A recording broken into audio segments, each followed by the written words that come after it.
Seja bem-vindo à leitura da Bíblia 365. Hoje vamos continuar no dia 13 de julho, que é o dia 194. Em 1 Crônicas, capítulo 15, versículo 1 até o capítulo 16, versículo 36. Davi construiu várias casas para si na cidade de Davi. Também preparou um lugar para a arca de Deus e armou uma tenda especial para ela. Em seguida ordenou: ninguém, a não ser os levitas, levará a arca de Deus. O Senhor os escolheu para carregarem a arca de Deus e o servirem para sempre. Então, Davi convocou todo Israel para ir a Jerusalém a fim de trazer a arca do Senhor para o lugar que ele havia preparado. Este é o número dos descendentes de Arão e o de levitas convocados. Do clã de Coate, 120, seu chefe era Uriel. Do clã de Merares, 220, seu chefe era Assaías. Do clã de Gerson, 130, seu chefe era Joel. Dos descendentes de Elisafã, 200, e seu chefe era Semaías. Dos descendentes de Hebron, 80, e seu chefe era Eliel. Dos descendentes de Uziel, 112, e seu chefe era Aminadab. Em seguida, Davi convocou os sacerdotes Zadok e Abiatar, e os chefes dos levitas Uriel, Asaías, Joel, Semaías, Eliel e Aminadab. Disse-lhes: vocês são chefes das famílias levitas, consagre-se vocês e todos os seus parentes levitas para trazerem a arca do Senhor, o Deus de Israel, para o lugar que preparei para ela. A ira do Senhor irrompeu contra nós da primeira vez, pois não foram vocês, os levitas, que levaram a arca. Não consultamos a Deus sobre o modo apropriado de transportá-la. Então os sacerdotes e os levitas se consagraram a fim de trazer para Jerusalém a arca do Senhor, Deus de Israel.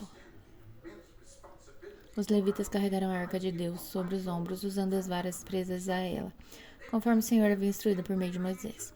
Davi também ordenou aos chefes dos levitas que nomeassem os cantores e músicos para entoarem cânticos alegres acompanhados por harpas, liras e símbolos.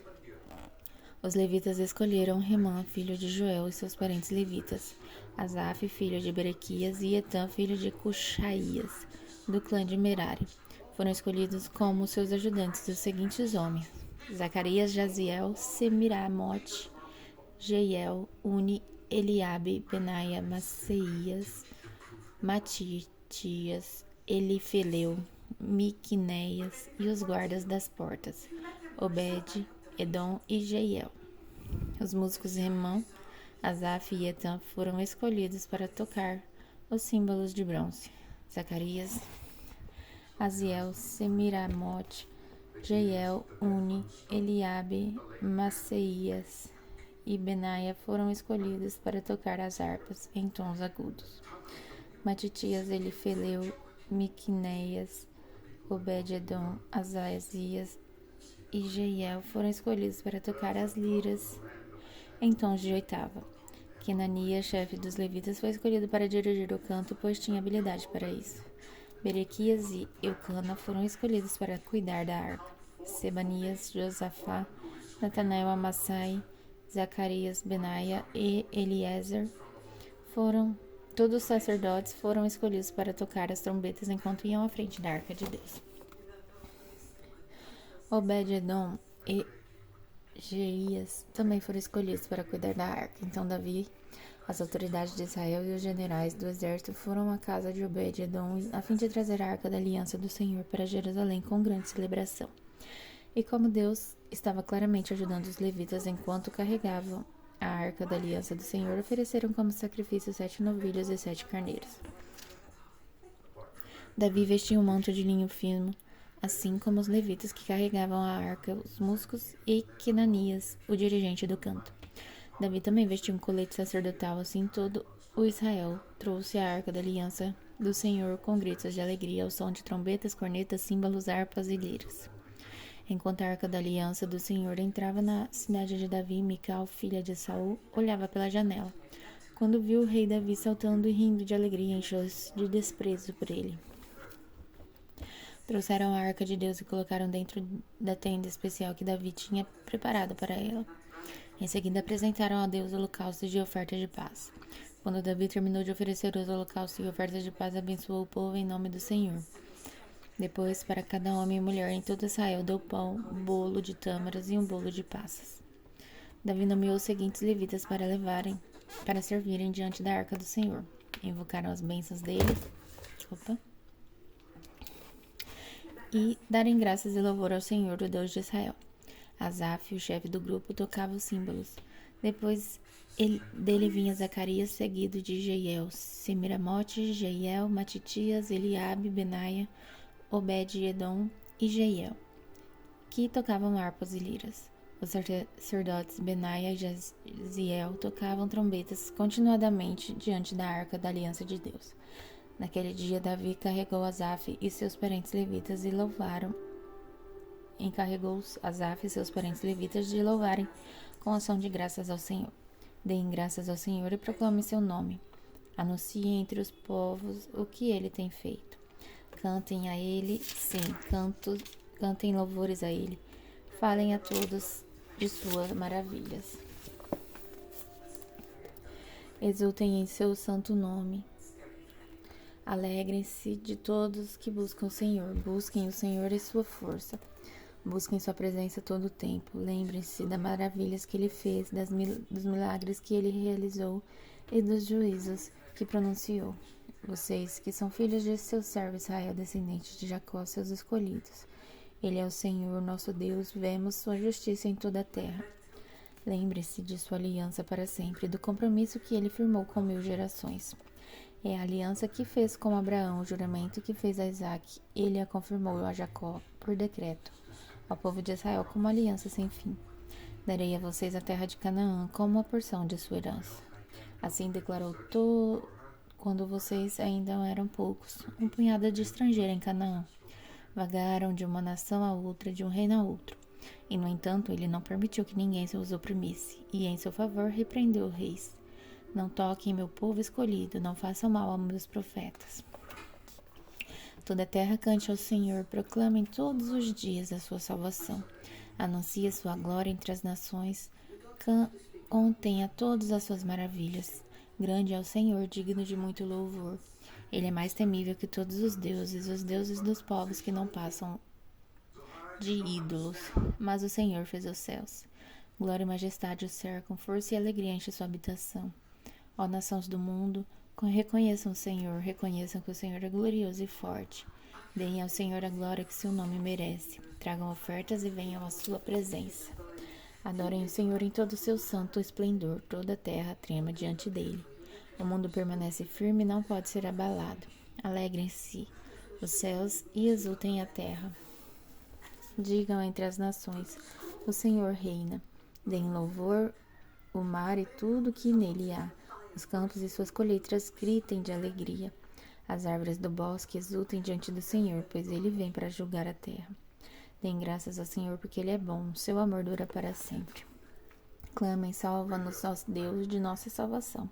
Reúne-nos e livra-nos das nações, para darmos graças ao teu santo nome, para nos alegrarmos no teu louvor. Louvem o Senhor, o Deus de Israel, que vive de eternidade a eternidade. Todo o povo disse em alta voz, amém, e louvou o Senhor. Agora em Romanos capítulo 1, versículo de 18 a 32. Assim, Deus mostra no céu sua ira contra todos que são pecadores e perversos, que por sua maldade impedem que a verdade seja conhecida. Sabem a verdade a respeito de Deus, pois ele a tornou evidente. Por meio de tudo que ele fez, desde a criação do mundo, podem perceber claramente seus atributos invisíveis, seu poder eterno e sua natureza divina, portanto não tem desculpa alguma. Sim, eles conheciam algo sobre Deus, mas não o adoraram, nem lhe agradeceram. Em vez disso, começaram a inventar ideias tolas, e com isso sua mente ficou obscura e confusa. Dizendo-se sábios, tornaram-se tolos. Trocaram a grandeza do Deus imortal por imagens de seres humanos mortais, bem como de aves, animais e répteis. Por isso, Deus os entregou aos desejos pecaminosos do seu coração. Como resultado, praticaram entre si coisas desprezíveis e degradantes com o próprio corpo. Trocaram a verdade sobre Deus pela mentira.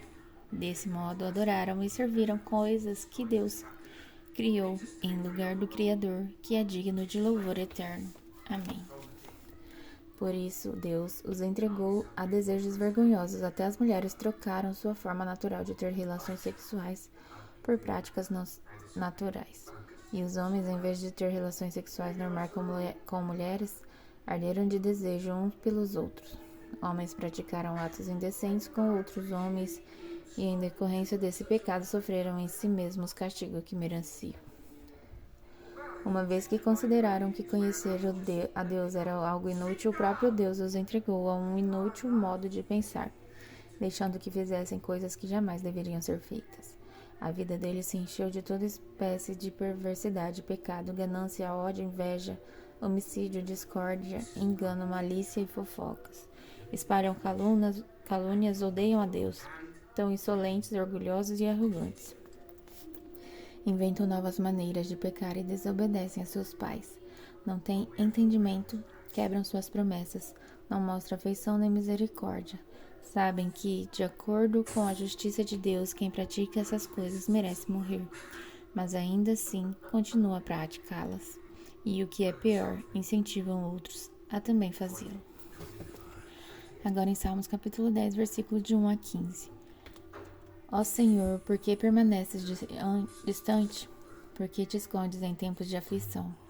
O perverso em sua arrogância persegue o pobre, que seja pego em suas próprias tramas, pois conta a vantagem de seus desejos maus. Elogia os gananciosos e amaldiçoa o Senhor. O perverso é orgulhoso demais para buscá-lo. Seus planos não levam em conta que Deus existe, no entanto, é bem-sucedido em tudo o que faz. Não vê que teu castigo o aguarda e despreza todos os seus inimigos? Pensa, nenhum mal os atingirá, nunca teremos problemas. Sua boca é cheia de maldições, mentiras e ameaças. Em sua língua há violência e maldade. Fica de tocaia nos povoados, à espera para matar inocentes. Está sempre à procura de vítimas indefesas, como o leão à espreita em seu esconderijo. Aguarda para atacar os desamparados. Como caçador, ele os espanta e o arrasta dali. As vítimas indefesas são esmagadas, caem sob a força do perverso. O perverso diz consigo, Deus não se importa. Fechou os olhos e não vê o que eu faço. Levanta-te, Senhor, castiga o perverso, ó Deus. Não te esqueça dos indefesos, porque o perverso continua a desprezar a Deus. Ele pensa, Deus jamais me pedirá as contas. Tu, porém, vês o sofrimento e a angústia que ele causa. Observa-o e castiga-o. O indefeso confia em ti. Tu amparas o órfão. Quebra os braços dessa gente má e perversa. Pede contas de sua maldade até nada mais restar. Agora em Provérbios, capítulo 19, versículo de 6 a 7. Muitos buscam o favor de quem governa. Todos querem ser amigos daqueles que dá presentes. Se até os parentes do pobre os desprezam, quanto mais seus amigos o evitarão. Ainda que o pobre suplique, eles todos os abandonam. Até amanhã, no dia 195.